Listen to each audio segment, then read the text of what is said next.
We're just Yes, receiving some some developing breaking news. story we're learning about that in the last few minutes. The managing director of ECG, the electricity company of Ghana, Samuel Dubik Mahama, has resigned as the head of that institution. In the last few minutes, we're learning this, and people around him have confirmed, himself has done so to me, that he had stepped down for personal reasons.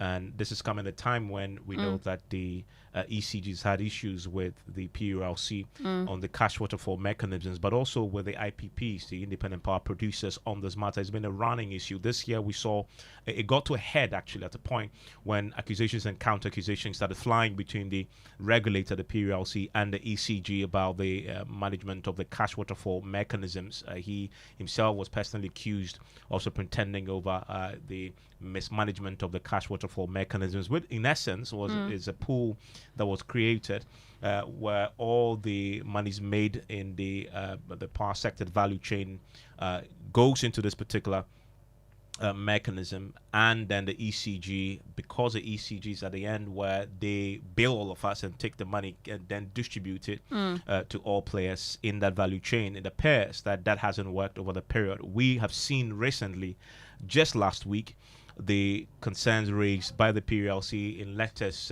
to both the presidency but also to the energy ministry, raising concerns about failure of the ECG to comply with the cash waterfall mechanism arrangement for May, June, July, and August. Shortly thereafter, we saw that the ECG came back fighting the claims, and they had explained that the ECG indeed the allegations that had been leveled against them that were mismanaging the waterfall mechanism wasn't true, and they explained that they raised 5 key points in this particular response. That one, they cited the failure of the stakeholders to confirm actual payments. That was one rebuttal that they put out. They also explains that the inability of IPPs to validate the amounts received does not inherently imply that ECG has breached the cash waterfall mechanism. So they were fighting of the claim that they had breached the cash waterfall mechanism. They went on to say that contrary to assertions, it has fully complied with the payments to tier 2 beneficiaries. As I said, if you're wondering what that cash waterfall mechanism is all about, is this pool where all the monies you make in the energy value chain comes to, and everybody else who plays in that particular sector gets paid, including VRA, including the IPPs. They insist that payments have been made to tier 2 beneficiaries, including the PULC during the reviewed period, because PULC itself also benefits from the cash waterfall mechanism. And this has been something that has been ongoing for the last few months, and many thought it had been resolved at some point. The PULC actually resolved to sanction the ECG and its board, including Samuel Dubik Mahama himself. And we remember that the ECG got their lawyers right back to the PULC, and this was a very public fight that rarely happens between two state institutions involving a regulator. My colleague Elton Brobe has also been working his sources and joins us on the line with more on this. And Elton, we're learning in the last few minutes that the ECG head has resigned his post in the last few minutes. You've been learning a bit more on this. Yes, Evan. So what I have in my possession is a letter dated today, Wednesday, September 25, 2024, and addressed to the board chairman of the ECG. And the letter is titled Resignation Letter. And this is signed by Dubik Mahama, someone Dubik Mahama. He says, I'm writing formally resign from my position as managing director of the Electricity Company of Ghana, effective 2 weeks from the above date.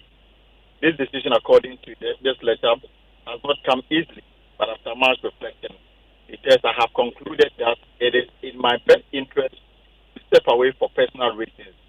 The letter goes on to say that over the past 2 years and 4, I've had the profound honor of serving this esteemed organization, and I'm truly grateful for the opportunity to have received.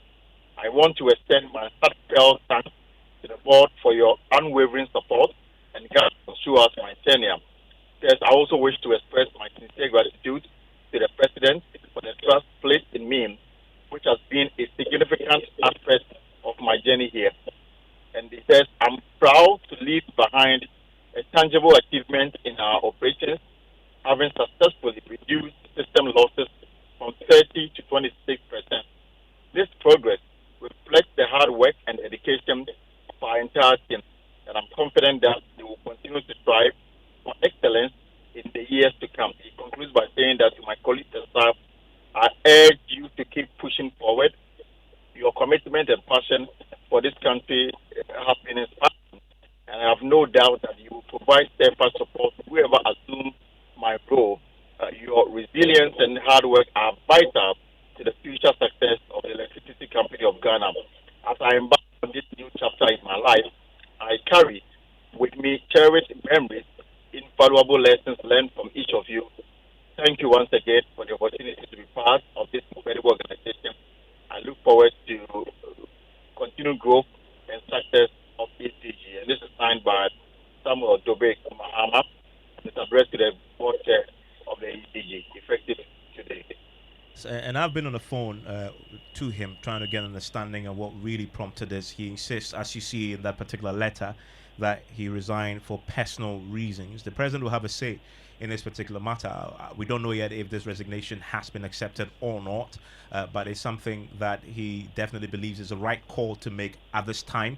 And this is coming within the context of what we've been reporting, Elting, over the last few days. Yourself on the Midday News have reported quite extensively about the running battles the ECG has had with the regulator, the PURC, which has played out in the public domain. We actually, at one point, last few months, did a Joy News national dialogue on this, and it played out again. We saw the entrenched positions that were taken both by the PURC and the ECG for the very first time in a long time indeed. I don't remember the last time this happened, where a regulator was publicly fighting an institution it regulates. And it all revolves around the alleged mismanagement of the Cash Waterfall Mechanism. And Elton, you will remember that it got so bad that the PURC at some point actually threatened to jail the heads, the board of directors, including the MD, but they were also slapped with huge fines for them to pay. The ECG then got their lawyers to write back,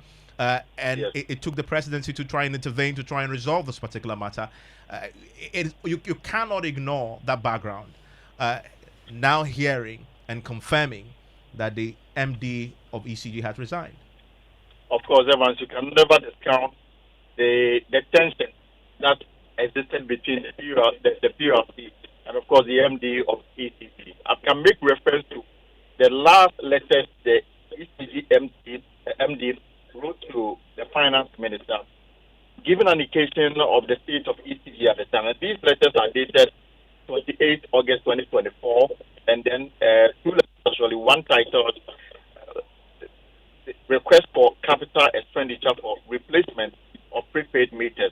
The other one, the same day, also requested for assistance in exporting power to mitigate foreign exchange losses. And the last letter they wrote to the PURC, and this is dated September 11th, request for faster period for cash build-up. And these letters make reference to the fact that the state of ECG requires some kind of capital infusion. Otherwise, the possibility of the company going bankruptcy could not be ruled out. And that is the same response the PURC provided when it sought to clarify the reason behind the bankruptcy, whether that was introduced in the conversation, and made reference to the fact that, in fact, it was actually introduced in the conversation by ECG in one conclusion of PURC. So clearly, there had been back and forth tension between the two bodies, and I'm absolutely certain that, it got to a point that Dubik Mahama has to virtually write this letter today and then gives indication that we'll be stepping down as MD in 2 weeks' time. And if you're just joining us in some major developing story as far as the power sector is concerned, the managing director of ECG has resigned. We just read out that statement to you. Is a letter that he's written to the board of the ECG. Weighing in right now is Nana Moisi, executive director of the Institute for Energy Security. They've been watching the space very closely. We've spoken to him earlier this year when the feud between the PURC and the ECG played out in the public domain. And Nana Moisi surprised by the outcome. Good evening to you, Kajo, and to your listeners. From the IESX, we aren't surprised at the resignation of the boss of ECG has been something that we're waiting for a long time. We're getting the indication that for personal reason that he's resigning. Yes, probably for non-performance, as he takes it. That's why he may resign. But I think that it's a good, move he's done. Just that we're counting as meaningless unless it's linked with the resignation of the board as well.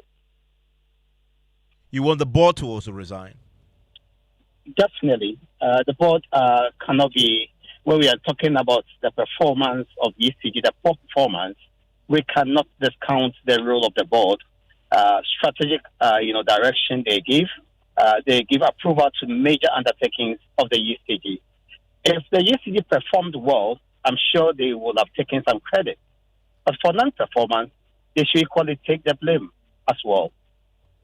Just recently that the board chair of ECG himself was rumored to have stepped down and a replacement was found. I mean, the ECG has gone through a very turbulent period. I mean, to lose the MD and now to suggest that the entire board should go at this time, critical time indeed, with just a few weeks, actually days now, just over 70 days for an election. Is it the right thing to do? Well, I want us to delink it from the election. We are waiting to do the right thing until we have a new government. Then, of course, we are accepting underperformance. We are trying to approve of non-performance and put the danger of the entire power, put the entire power sector in danger. I'm sure that if we want to do any correction, it must start from today. We don't have tomorrow. It's been consistently for 1 year that we've seen that ECG has not been able to collect even more than 60% of the revenue that it is mandated to collect. Would we want to wait for another 2 months?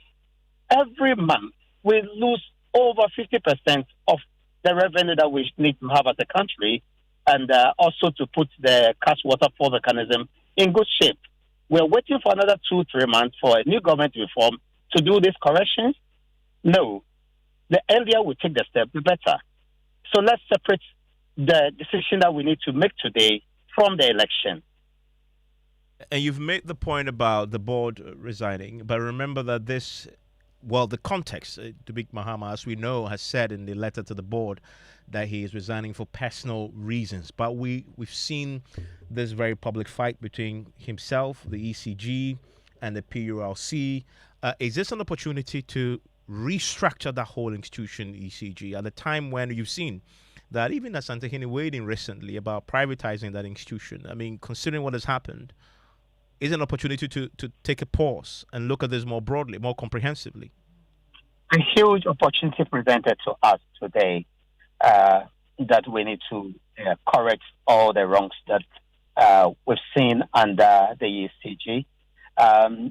Never have I heard that a whole PRC, a regulator, will be stopped from undertaking its regulatory, steps. Seeing clearly that a player within the same sector fighting a regulator. This is the first time I've seen this. A simple timetable. We got the indication that even a whole minister will back the ECG not to produce one. That open fight we saw between these two key players was uncalled for and so bad. In fact, it set even an investment in the sector. We saw the same when it came to Greco and PURC. We think that we have a good moment to do the right thing this time around. And so the board must still go. Let's have some fresh limbs. Let's get new people in the boardroom, fresh ideas to correct the non-performance we have today. And then I thank you very much. Then I'm Mwisi, there's Executive Director of the Institute for Energy Security, joining us on the back of that developing story we're learning about in the last few minutes. The Managing Director of the Electricity Company of Ghana, Samuel Dubik Mahama, has resigned And that comes in the context of a long-standing feud with the PURC that has been playing out in the public domain for quite a while. I've interviewed some of Dubik Mahama many times in the last few months on this particular subject. And it all started, if you recall, with this regulatory order that was issued by PURC. And this was in March, on the 18th of March. And if you recall, at the time, the country was experiencing a period of erratic power supply, call it Dumso, and ECG had come out to say that the reason for that was some malfunctioning transformers across the country, some 630 overloaded transformers. And the PURC then wrote to the ECG asking the ECG to provide evidence of that, and we did the Dumso diaries on the back of that. That didn't stop that back and forth from continuing. As we had tonight, the CG boss is gone.